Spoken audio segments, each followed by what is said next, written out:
তো বন্ধুরা, আজকে আমি দেখাতে যাচ্ছি যে আমরা কিভাবে মোবাইলে একসঙ্গে দুটো বা দুটোর বেশি অ্যাপ্লিকেশন রানিং রেখে কাজ করব। যেরকম ধরুন, আমি YouTube দিয়ে দেখাচ্ছি। সাপোজ আমি ইউটিউবটাকে একটা যেকোনো একটা গান সিলেক্ট করলাম। করার পরে এটাকে চালিয়ে দিলাম। চালিয়ে দেওয়ার পরে এবার এটাকে আমি মিনিমাইজ করব। মিনিমাইজ করে রেখে অন্য অ্যাপ্লিকেশনে কাজ করব।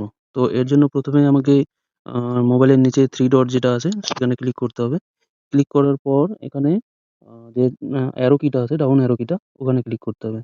করার পরে এখানে আমরা দেখতে পাচ্ছি ১ম এ লক বলে একটা অপশন রয়েছে। সেখানে ক্লিক করলে অ্যাপসটা লক হয়ে যাবে, উইন্ডোটা, সেটা বোঝাচ্ছে। আর 2nd অপশন আছে অ্যাপ ইনফো। মানে আমরা এখান থেকে ডিরেক্টলি এই অ্যাপসের ডিটেইলস এ আমরা যেতে পারি, দেখতে যেতে পারি। 3rd যেটা অপশন আছে সেটা হচ্ছে স্প্লিট স্ক্রিন। তো এটাতে যদি আমরা ক্লিক করি তাহলে এই উইন্ডোটা যেটা আছে মানে ভাগ হয়ে যাবে সেটা দেখাচ্ছে।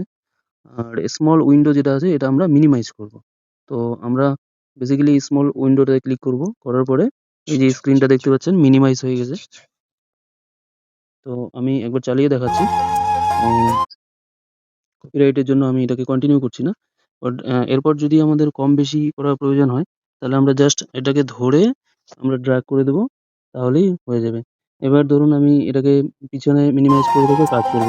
তো মিনিমাইজ করে নিলাম, করার পরে আমি যেকোনো কাজ করতে পারি এখন এখানে। তো সাপোজ এভাবে চাইলে আপনারা একসঙ্গে আ ২ টো ৩ টে অ্যাপ্লিকেশনে কাজ করতে পারেন আপনাদের মোবাইলে। তো বন্ধুরা, ভিডিওটি যদি ভালো লাগে অবশ্যই লাইক, কমেন্ট, শেয়ার করবেন। আর দেখা হচ্ছে নেক্সট ভিডিওতে। ততক্ষণ ভালো থাকবেন, সুস্থ থাকবেন। ধন্যবাদ।